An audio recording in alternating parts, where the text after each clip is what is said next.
पंजाब में कितने जिलों में पार्टी आपकी सक्रिय है? देखिए, पार्टी तो हमारी रामविलास पासवान एक ऐसा नाम है, एक ब्रांड नेम है। जैसा अभी बताया गया कि ऐसा नाम जो गिनीज बुक ऑफ वर्ल्ड में रिकॉर्ड है, जिसको इतने मतों से उन्होंने लोकसभा का चुनाव जीता, इतने लंबे समय तक वो भारत की संसद का उन्होंने प्रतिनिधित्व किया है।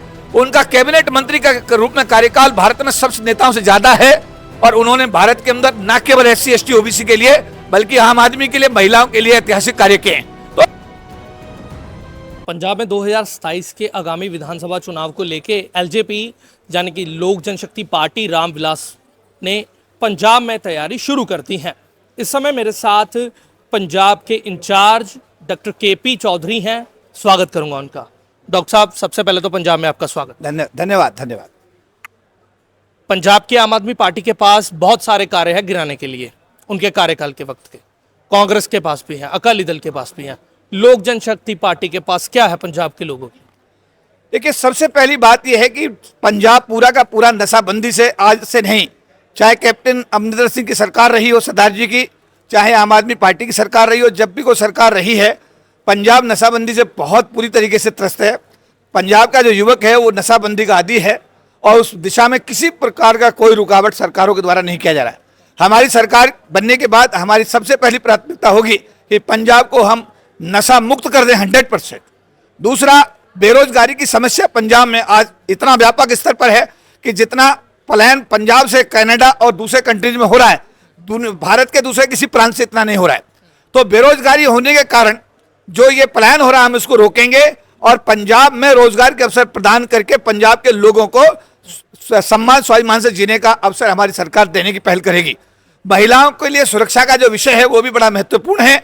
उनको 33% का जो आरक्षण अभी लोकसभा में पिछले दिनों पास हुआ था 2 साल पहले, उसमें हम हर वर्ग के जो हमारा पंजाब का हमारा भाई बहन है उसके हितों को संरक्षित करने के लिए एक स्वच्छ प्रशासन की सरकार देने की हमारी पहल होगी। 33% आप हिस्सेदारी की बात कर रहे हैं, लोकसभा में तो अभी से अच्छे से इंप्लीमेंट नहीं हो पाया, पंजाब में कैसे कर देंगे आप? लोकसभा में 33% ऑलरेडी पास हो चुका है।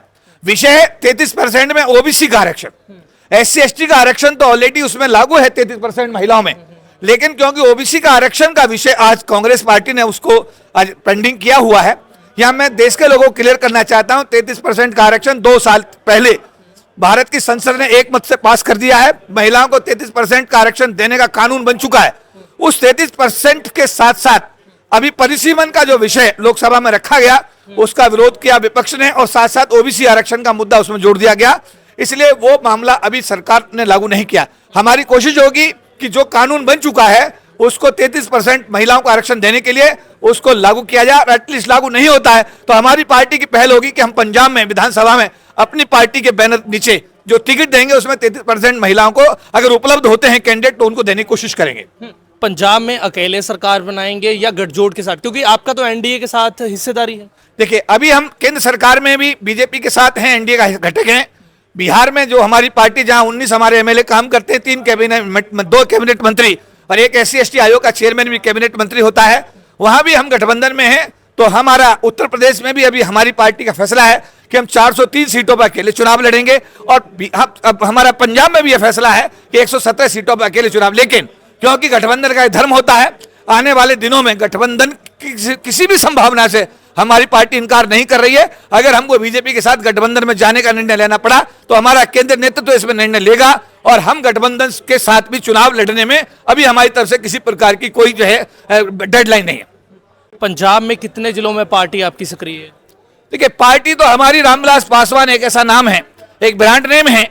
जैसा अभी बताया गया कि ऐसा नाम जो गिनीज बुक ऑफ वर्ल्ड में रिकॉर्ड है, जिसको इतने मतों से उन्होंने लोकसभा का चुनाव जीता, इतने लंबे समय तक वो भारत की संसद का उन्होंने प्रतिनिधित्व किया है।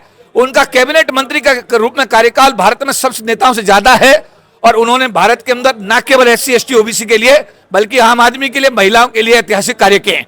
तो हमारी पार्टी तो रामविलास पासवान जी के कार्यों के आधार पर पंजाब के एक एक व्यक्ति के दिल में निवास करती है। जरूरत इस बात की है कि पार्टी ने पहली बार निर्णय लिया है कि हम लोग विधानसभा चुनाव में आ रहे हैं, तो इस बार हम पहली बार पंजाब के लोगों का आशीर्वाद लेने के लिए सभी 117 विधानसभा में लड़ेंगे और हमें विश्वास है कि पंजाब की जनता हमको आशीर्वाद दे करके हमारी सरकार बनाने की पहल करेगी। पंजाब में भी SC ST की जनसंख्या बहुत ज्यादा है, पंजाब के SC ST के लिए आपकी पार्टी क्या करेगी? देखिए, हमने कहा कि हमारी पार्टी ने बाबा साहब अंबेडकर को हमारे नेता ने भारत रत्न दिला करके पूरी कौम का सम्मान बढ़ाया। हमारे नेता रामविलास पासवान ने जब सुप्रीम कोर्ट ने SC/ST के लोगों का आरक्षण खत्म किया था 1997 में, तो उन्होंने संविधान में 3 संशोधन 81, 82, 85 करा करके SC/ST के आरक्षण को बहाल कराया। उन्होंने मंडल कमीशन लागू करा करके OBC समाज के लोगों को रिजर्वेशन की व्यवस्था दी। उन्होंने इतने सारे काम किए हैं कि वो काम अभी पब्लिक के सामने जब जाएंगे तो निश्चित रूप से, और आने वाले दिनों में सबसे बड़ा काम हमारे नेता चिराग पासवान जी ने किया कि जब लेटरल एंट्री के माध्यम से जॉइंट सेक्रेटरी और डायरेक्टर और अंडर सेक्रेटरी भर्ती किए जा रहे थे, उनमें SC/ST के लिए रिजर्वेशन नहीं था।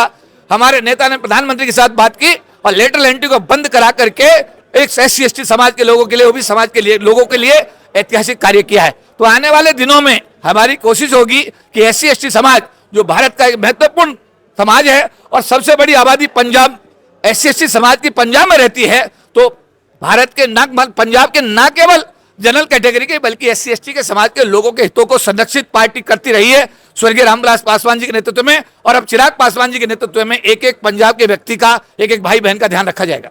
आप पंजाब में CM का चेहरा दलित लीडर लेके आएंगे या जनरल कैटेगरी? ये पार्टी का केंद्रीय नेतृत्व तय करेगा कि आने वाले दिनों में क्या निर्णय होगा।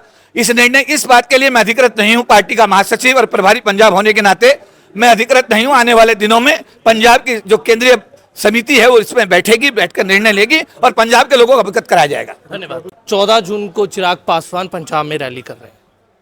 पहली बार मैं पंजाब के लोगों को बताना चाहता हूं, स्वर्गीय रामविलास पासवान जी के सुपुत्र चिराग पासवान जी जो लोक जनशक्ति पार्टी रामविलास के राष्ट्रीय अध्यक्ष हैं और भारत सरकार के अंदर फूड प्रोसेसिंग इंडस्ट्री मिनिस्टर हैं, पहली बार 14 जून को उनका पंजाब आगमन हो रहा है।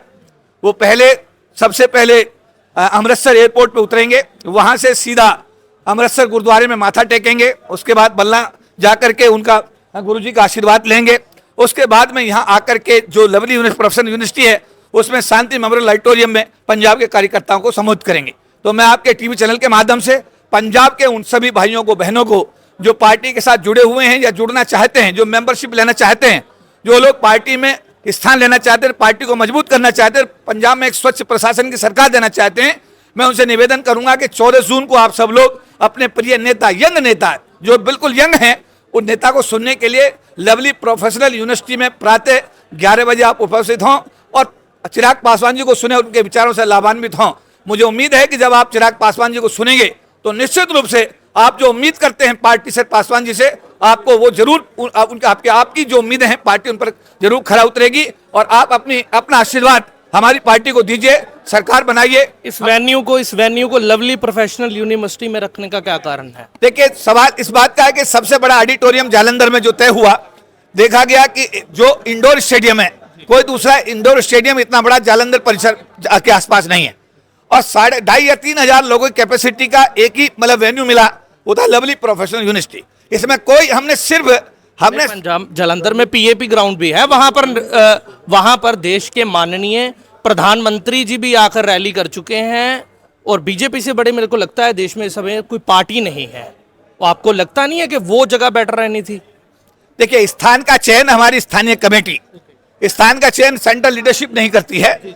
जो स्थानीय लीडरशिप होती है वो सारी संभावना को तलाशती है और मैं चाहूंगा कि अगर लवली यूनिवर्सिटी एयर कंडीशनड है, वहां पर लोगों को गर्मी में थोड़ा सुविधा रहेगी, लोग आएंगे दूर दूर से, पंजाब के कोने कोने से, और खाने पीने की जो सारी व्यवस्थाएं स्थानीय लोगों ने जो तय की हैं, तो हमने स्थानीय लीडरशिप की बात को स्वीकार करके लवली प्रोफेशनल यूनिवर्सिटी में ये प्रोग्राम करने का निर्णय लिया है।